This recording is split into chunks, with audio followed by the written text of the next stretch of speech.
parenting. And especially once you get into the weeds with it, it's very hard to zoom out and ask the big question, why are we raising children? What's the purpose of parenting?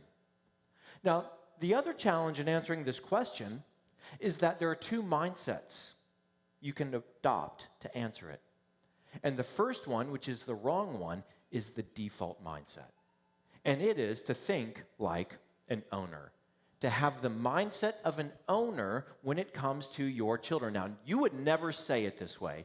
You would never communicate, well, I'm the owner of my children, right? Nobody says that, but we behave as if we are. Okay, here's how parents with an owner mindset think. Parents with an owner mindset are driven by what they want for their children, or from their children, and what they want for their children. It's not that the things you want for your children are bad things, okay? You're all good people. You want good things for your children. You want them to hit their full potential. That's good. You want them to learn manners. That's good. You want them to learn how to share. That's good, okay? The things granted that you want for your children, you want good things. The issue isn't the things that you want for your children. It's the fact that it's what you want for them.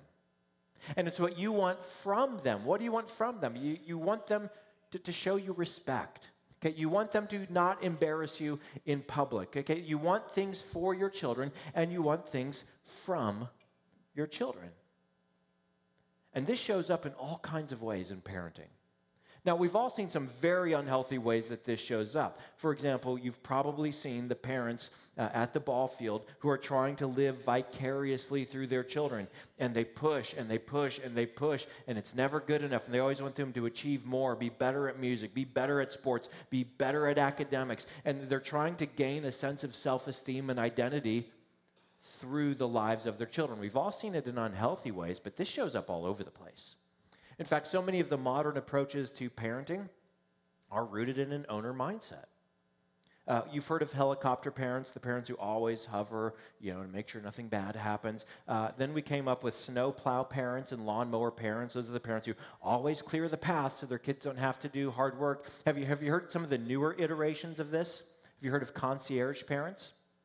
So like the concierge at a hotel or a resort that's on call 24/7 to do and help the guest in whatever way they need, concierge parents are ready to drop anything, solve any problem, do anything, let their child make decisions regardless of whether or not the child is currently equipped or trained to make that decision, and then shield the child from the consequences of their decisions. Concierge parents. But all of this, by the way, do you know what they want for their kids? They want their kids to have a worry-free childhood, a stress-free childhood. And do you know what that sets them up for? An adulthood in a world where they're going to face worry and stress and anxiety, but now they haven't learned the tools to get ready for that. But what you want is a good thing. We all want our kids to have great childhoods. But the bottom line is that it's about what the parent wants. It's what you want for your child without asking the question, but what does God want? I mean, this whole parenting thing was kind of his idea to begin with. Why did he design it this way? If I look at it from God's perspective, what's the purpose of infancy and being a toddler and a child and a teenager? And what's the role? Why did God supply parents for these seasons? What's the purpose of parenting from God's perspective?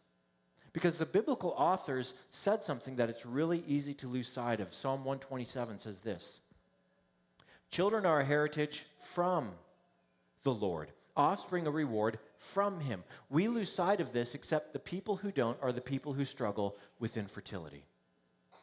People who struggle with infertility know the truth of this verse. Furthermore, Psalm 139 says this: for you created my inmost being. You, God, knit me together in my mother's womb. I praise you because I am fearfully and wonderfully made. Now, I want you to see this verse, first of all, through the ancient eyes. If you lived in the ancient world, here's what you understood.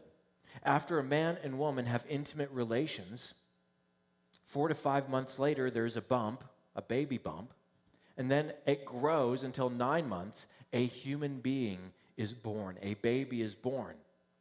And Psalm 139 says, yeah, God created me. He knit me together in my mother's womb. But through our modern eyes, we should be even more astonished than the ancients were. Because now we understand that this fertilized egg, this zygote, divides, and then it begins, this single cell divides, and then it begins to multiply in utero. And it becomes something that can see and think and hear and feel and create art and beauty and worship the Creator. When we understand that millions and millions of things have to go right in the womb for that healthy baby to be born. In fact, if only one of those things go wrong, now we've got a medical complication. When we ignore all the millions of things that have to go right, we should be astonished to say, I am fearfully and wonderfully made. You should look at your children and say, you are fearfully and wonderfully made. Because the biblical authors ground us in such an important truth, and that's this. Children are from God, and they are for God. Children are from God, and they are for God. You are the parent, but the question is, what does God want in the life of my child? What does God want for and from my child? Which means we need to get rid of the mindset that thinks like an owner and replace it with a different mindset. And the new mindset that lets us answer the question, what's the purpose of parenting? It is to think like a representative.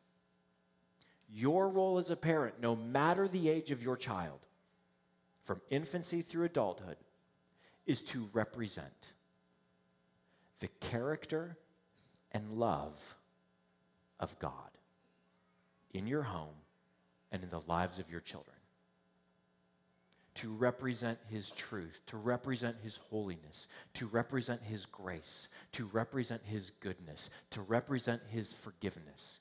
The role of the parent is, in the life of the child, to represent the character of God in the home, so that children would grow up with a God consciousness. They would grow up with an awareness of who is this God that they live